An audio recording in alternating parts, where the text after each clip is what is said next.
My friend Alan's awesome truck tire tumbling operation was featured here recently, and he has now furnished me with a demonstration of how he deals with the mud. Any of you who tumble consistently know what I mean. I have posted that video here at the end.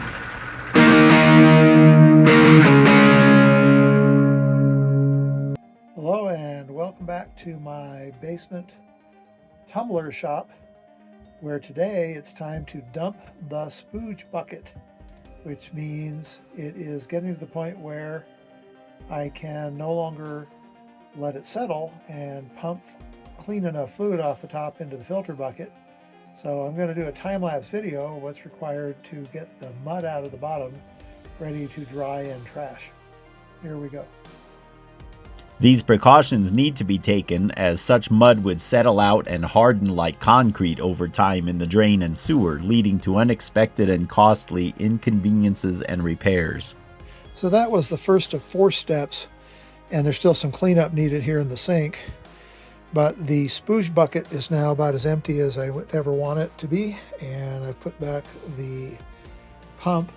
The filter bucket behind is slowly building up sediment to the point where it will not run very fast anymore and it'll need to be cleaned, but that's a different process.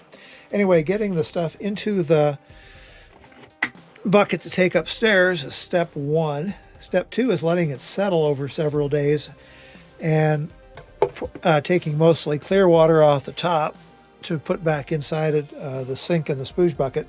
3 is carrying it upstairs and dumping it into trays in the garage to dry for weeks or months at a time. And then step 4 is getting it bagged up to go out in the trash, which I'll try to film separately later. So now it's the next day, and I turned off the tumbler and the grinder so you can hear me. And we moved to step 2, which is to remove the excess water over a couple of days from the Nauer bucket.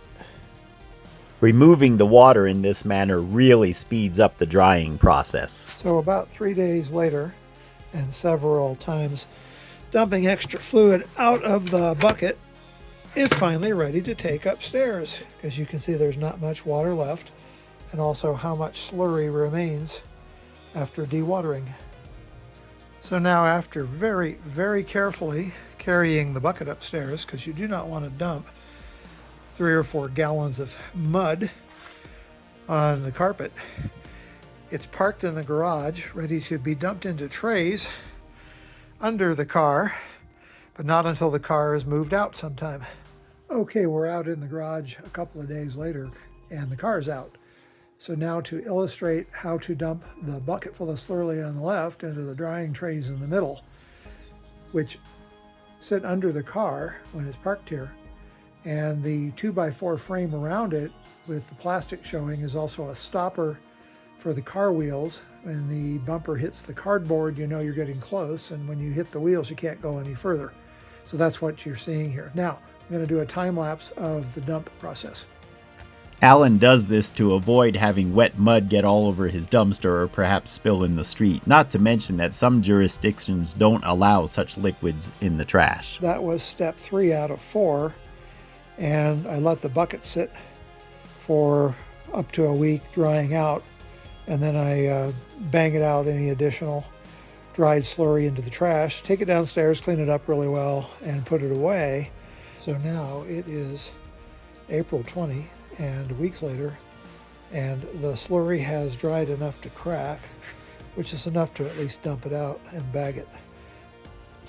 Well, thanks for sharing your methods, Alan, and I hope all of you who do tumbling out there have gained an idea or two for improving your own processes.